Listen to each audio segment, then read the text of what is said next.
Welcome back to MVM. Today we have a Kickstarter preview. This one is for Fuji Koro from Brewer. This is a 1 to 6 player game that can be played both cooperatively or competitively, and you're going to be trying to escape a volcano, crafting all sorts of weapons, Minecraft style if you will, and fighting a ton of dragons. So as we say with all of these Kickstarter previews, this is a prototype. However, if you're familiar with Brewer, they also did Gugong last year, which looked absolutely beautiful, so we expect nothing different. Make sure you go to the Kickstarter page to see all the final components. So we have set up a 3-player competitive game, and when we say competitive, there is some cooperative aspects because some of these dragons are extremely powerful, and you will need more than one player to take them down. However, you are pretty much working throughout the board using your own player board to craft weapons through the course of the game, and then try to go out there to defeat the dragons, but also escape before the volcano blows and starts spewing lava on the board. Yeah, this is definitely a game of exploration and adventure. He describes it as a bit of a dungeon crawl, but you're really flipping over tiles, discovering what's on them,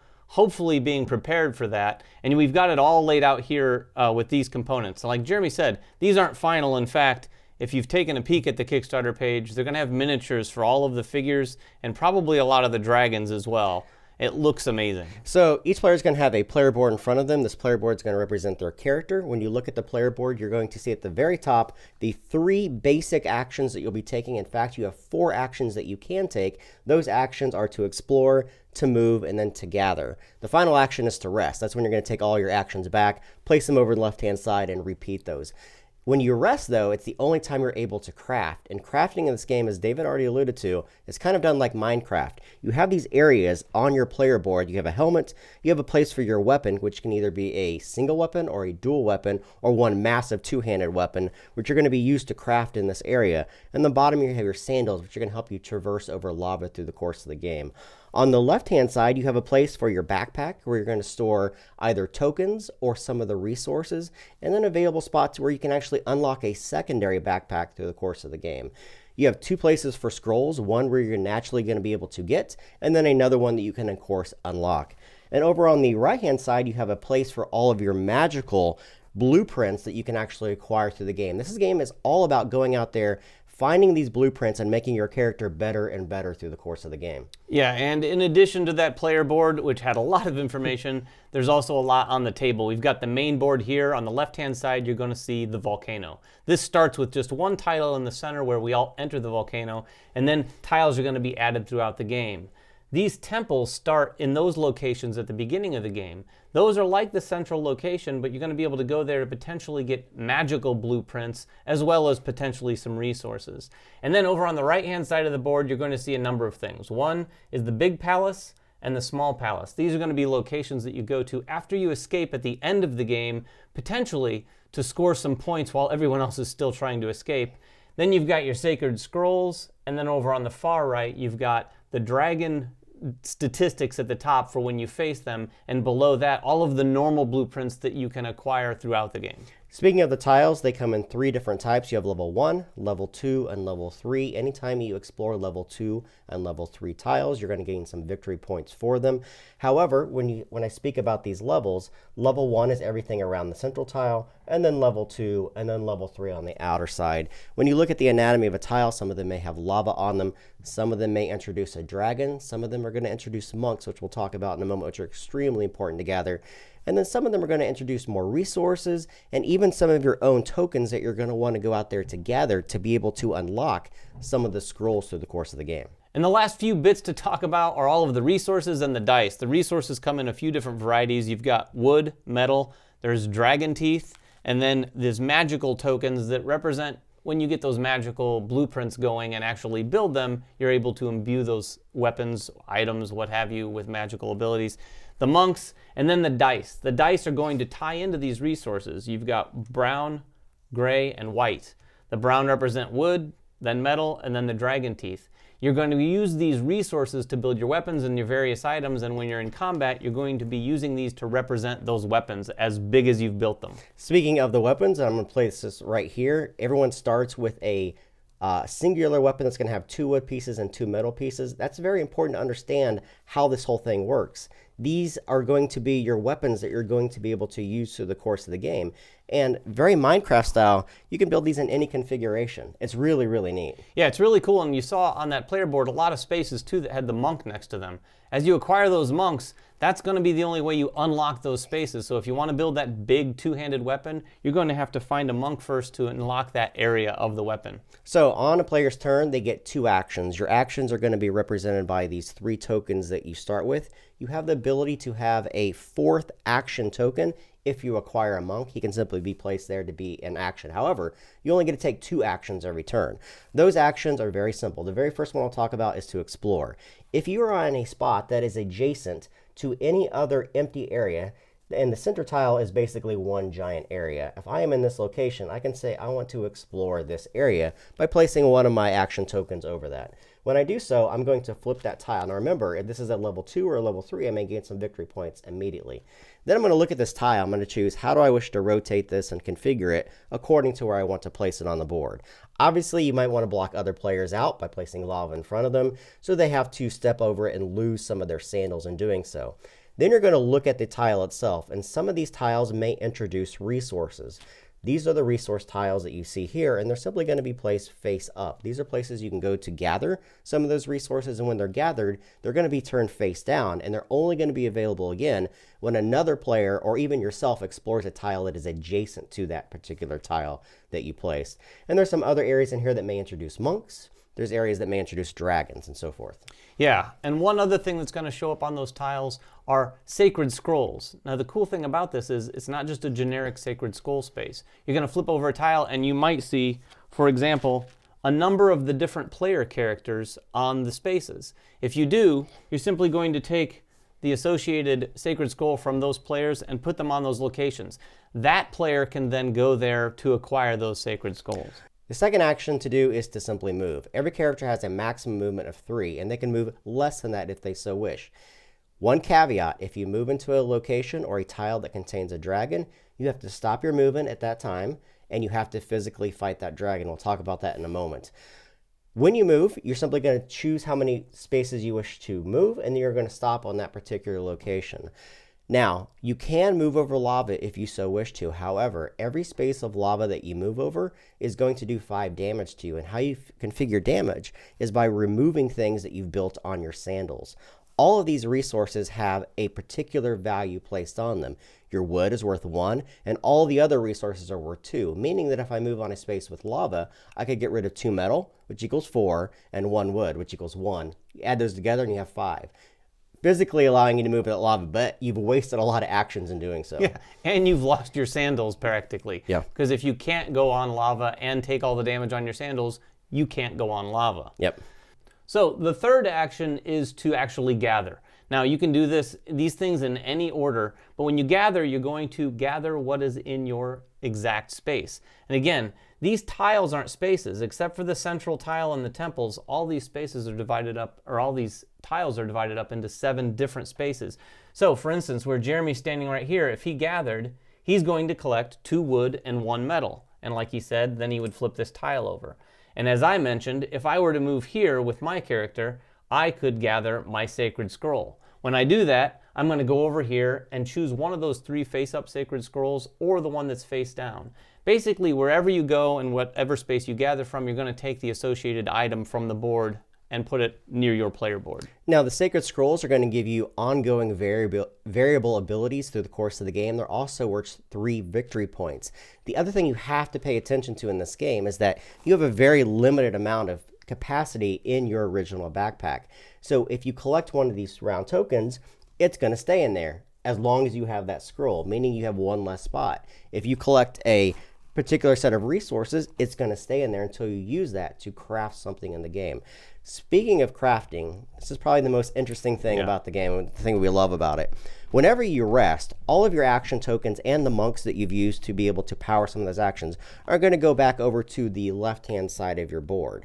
You've rested. That's an action. However, at this part of the game, and only this part of the game, you're allowed to take anything from your backpack and place it into one of these 3 areas, either your helmet, into your weapon, or into your sandals, and craft something. and you can mix around those items as you so wish. So if I have this starting weapon that I already showed you that was like a small dagger, I can add more items to it and craft it. However, there's some limitations. At the start of the game, you only have this left-hand part that's available to you. If you add a monk over here, now you can craft a weapon that goes along the whole length of it. So you've added a two-handed weapon, possibly, meaning that you may have more initiative in battle. But two-handed weapons also mean you have a larger handle that you need. So it has some requirements on how you build these out. It's really, really cool. Right. The crafting in this thing is definitely the big hook. And if you've ever played Minecraft, you're going to be familiar with it. When you craft, like Jeremy said, you have to craft one area. So if you craft some of your helmet, you can't craft your weapon that round.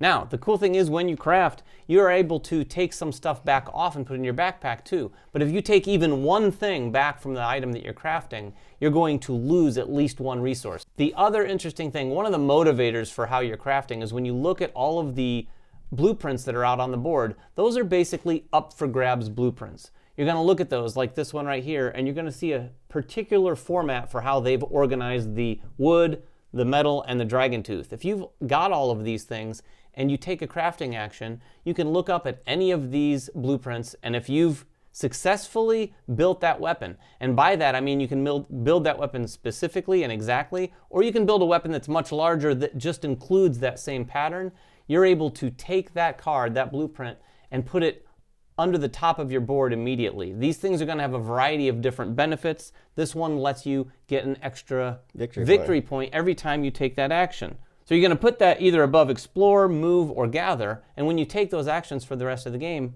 I'm going to get a victory point. Now, and these scrolls that you see up here are limited to one per player, so each player can only have one sandal blueprint, only one weapon blueprint, and only one helmet blueprint. So everyone's going to have the opportunity to do that. It just may be a little bit harder depending upon what you're trying to craft. All right, so we've talked about all the different actions. Now, the main thing you need to understand is what you're trying to do. You're trying to combat these dragons because the dragons are going to give you the opportunity to gather some dragon's teeth every time you combat them, which are going to mean you're going to be able to do some of the magical blueprints and then do some of the weapon blueprints, which are going to build into that cycle or that engine that you're trying to build. In combat, it's very, very simple. The first thing you have to understand is what is the initiative of the dragon and what is my initiative? The initiative of each dragon is going to be placed right on this little placard, depending upon which dragon you randomly draw. It's going to tell you what its initiative is, and these can range from 3 all the way up to infinite, depending on the white dragon. Your initiative, or the character's initiative, is going to be equal to the total length of your weapon, and the total possible length is 8. That's the highest you can get unless you have some modifiers from some of your scrolls, which could be 13 or 14 depending on their powers. And you always want to fight first because that dragon's going to be pummeling you every single time. Right, and plus, more people can join the fun. If you jump onto a tile that has a dragon, like we said earlier, that's going to initiate combat. If there are other people that are on a space immediately adjacent to that same tile, you're going to go around the table and say, who wants to join in? And everyone can join in on that. You're going to determine the initiative, like Jeremy just said, and then go around the table along with the dragon and take turns rolling dice. The dragon, when they attack, they're going to do damage to everyone involved. But the cool thing is, this is where that sort of semi-cooperative aspect comes in, because some of these dragons, you do not want to fight alone. Right. You don't want to fight them without a helmet. You need to go in prepared. So if you go in there, someone might want to tag along. It increases your chances of defeating the dragon. All the people involved are going to get all the benefits, and it's going to increase your chances of winning them. Each player is going to roll an X number of dice depending upon what weapon they use, and that could introduce brown dice, the gray dice, or even the dragon dice, and possibly even the green die if that has a magical imbuement on it. These dice are going to have a number of hits, but they also could possibly break your weapon apart. Then, if you don't kill the dragon's going to roll their own dice, and it's going to do damage not to your weapon, but to your helmet. And if you don't have a helmet available to chip away some of that damage, the combat could be over, because this is combat to the death. It's whenever you are dead or whenever the dragon is dead. And you do have an option to retreat, but only if you don't have a weapon at that point. Right. It's got to be pretty dire consequences for retreating. So when you get into a fight, you need to be prepared for the fight. Like Jeremy said, you roll a brown die and this little icon comes up. The next thing you have to do is look at your weapon and take a piece of wood off of your weapon. Now, whenever you take pieces off of anything, it could have huge ramifications, because if your only brown is in the middle of your weapon and you take it out, now you have a weapon that doesn't really work. So no, you can no longer fight. So like Jeremy said, if you find yourself in that situation where your weapon's broken, you can retreat. And in fact, you might even choose to do that so you can retreat. If you are able to defeat the dragon, all the survivors are going to get at least one dragon's tooth and an X number of victory points depending upon the difficulty of the dragons. These scale from blue, green, red to the white dragon. There's only one of the white dragons, and it's immensely powerful and very difficult to combat. If you are not able to kill the dragon's going to replenish all of its health and simply stay in that spot, and you're going to have to come back to it at a later time, blocking your path to go to other locations.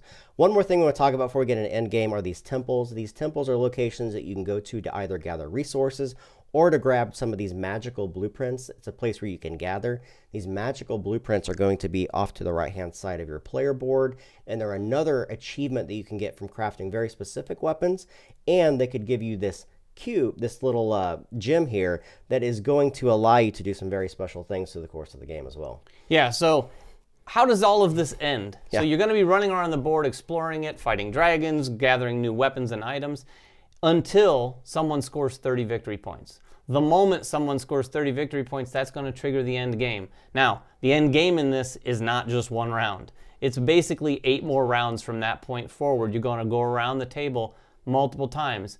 Someone's going to be able to escape too. As soon as someone escapes, they're going to be able to go to the big palace or the small palace. Now, if you exit through the central location through a rope, you're going to be able to go to the big palace and start scoring some points by placing some of your tokens every time the round comes back to you. Now, there's a secret exit in one of the 2 tiles somewhere. If that happens to come out, you can exit there as well. And when you do that, you're only able to score some of these down here in the small palace. These last 8 rounds are an opportunity for you to clean up some of the board to be able to fight some of the dragons. But remember, each individual round, when it comes back to the player that triggered it, it's going to introduce lava into the game. And if you look very closely at each of these tiles, these have numeric values on them from 1 all the way to 5. So at the end of the player's turn, it could introduce lava on all the spaces at number 1 and then number 2, meaning that it's going to start trapping people and not letting them get to the escape routes. Yeah, if you find yourself on the outskirts of the volcano and you need to get back to the center and you don't have sandals, get used to some lava because it's going to be coming out. Like Jeremy said, you're going to do the 1 tiles, the 2, and then is when the rope comes out. So you do have to kind of wait around for the rope, and then more and more lava comes out until the very end.